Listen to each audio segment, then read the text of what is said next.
안녕하세요. 5분 심리학 한선생입니다. 자, 이번 영상에서는 스탠포드 감옥 실험이라는 실험에 대해서 말씀드려 보겠습니다. 자, 심리학의 역사에서 굉장히 유명한 실험이고 또 굉장히 여러 차례 영화화되기도 했었죠. 자, 짐바르도라는 스탠포드 심리학과 교수가 했던 실험입니다. 자, 24명의 참가자들을 각각 간수와 죄수로 무작위로 분류한 다음에 이제 스탠포드 심리학과 지하실에 감옥 세트를 만들어 놓고 여기서 이제 2주 동안을 지내보도록 시킨 것이죠. 자, 간수의 역할은 이제 감옥의 질서를 유지하고 죄수들을 통제해라.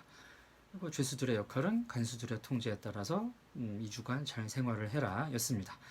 자, 다들 아시다시피 이 실험은 2주를 계획하고 진행이 됐는데요. 6일 만에 끝나고 말았죠. 자, 이 과정에서 있었던 일이 이제 굉장히 논란도 되고 심리학을 비롯한 지성사에 큰 파문을 던졌던 실험입니다. 자, 예측할 수 없었던 사건들이 일어나기 시작했죠. 이제 간수들이 자기 역할에 몰입하면서 필요 이상으로 죄수들을 괴롭히고 갈구고 이제 비인격적인 모독을 하고 이랬고 또 죄수들 역시 자기 죄수라는 자기의 이제 처지 상황에 몰입을 하게 되면서 또 이제 우울에 빠지고 굉장히 불안 증상을 보이고 이래서 더 이상 실험을 지속할 수 없는 상태가 되어서 종료를 하게 됐다. 자, 이 실험에서 이제 짐바르도 교수가 이야기하고자 하는 바는 누구도 이 상황의 힘을 이길 수 없다라는 것이었습니다. 자, 인간이 사는 사회는 굉장히 많은 역할들로 이루어져 있습니다. 자, 사회적 맥락 중에는 우리가 역할을 수행하기 때문에 발생하는 이런 많은 맥락들, 많은 상황들이 있는데요. 자, 인간 사회는 여러 가지 그 일들을 사람들이 잘 생존하기 위해서 해야 되는 여러 가지 일들을 역할로서 구분을 해놨습니다. 그리고 그 역할들을 유니폼, 제복으로 또 시각적으로 금방 구분할 수 있게 해놨죠. 그래서 군복이라는 것이 있고 경찰복이라는 것이 있죠. 또 뭐 의사 선생님이라든지 대학 교수 그리고 뭐 간수와 죄수도 마찬가지로 그런 내가 어떤 옷을 입는 순간 그 역할이라는 것으로 이 개인의 정체성이 제한되게 됩니다. 자, 그래서 이러한 그 역할에 몰입을 하게 되면 자기가 원래 가지고 있었던 자기의 개성이라는 부분이 사라지게 되는데 사회심리학에서는 이런 현상을 몰개성화라고 합니다. de-individuation이라는 현상인데요.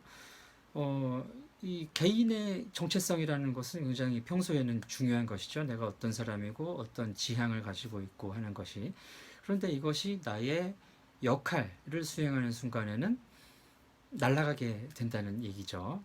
나의 사회적 역할을 충실히 하기 위해서 나의 이제 평소에 지녀왔던 개인적인 정체성, 도덕성이라든지 내가 그동안 삶에서 견지해왔던 태도들이 사라질 수 있다라는 점입니다. 자, 근데 이제 많은 비판이 그 이후에 뒤따랐죠. 물론 이제 윤리적인 그런 규정들, 사람들한테 뭐 어떤 상황, 뭐 설명이라든지 실험에 대한 이런 이제 나중에 설명해줘야 될 부분도 굉장히 약했고, 또 이 짐바르도 교수가 원하는 실험 결과를 유도해내기 위해서 뭐 간수들에게 또 죄수들에게 어떤 행동을 유도했다라는 비판도 받고 있습니다. 또 이제 다른 뭐 나라에서 했던 실험에서는 또 그런 결과가 나오지 않았다라는 비판도 있는데 이 실험의 의의는 그래도 여전히 있다고 할 수가 있습니다. 자, 사람들이 사는 이런 세상은 수많은 그런 사회적 역할들로 이루어져 있고 또 우리는 개인적인 정체성 외에 이런 사회적 역할, 사회적 의무를 수행해야 되는 존재입니다.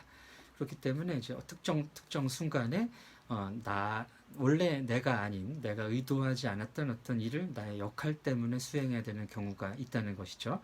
자, 그것이 이제 개개인의 어떤 특성, 개개인의 뭐 성격이라든지 평소에 가지고 있었던 뭐 욕구라든지 좌절된 욕구라든지 이런 것들이 상호작용하면서 예측할 수 없는 상황으로 발전해 나간다.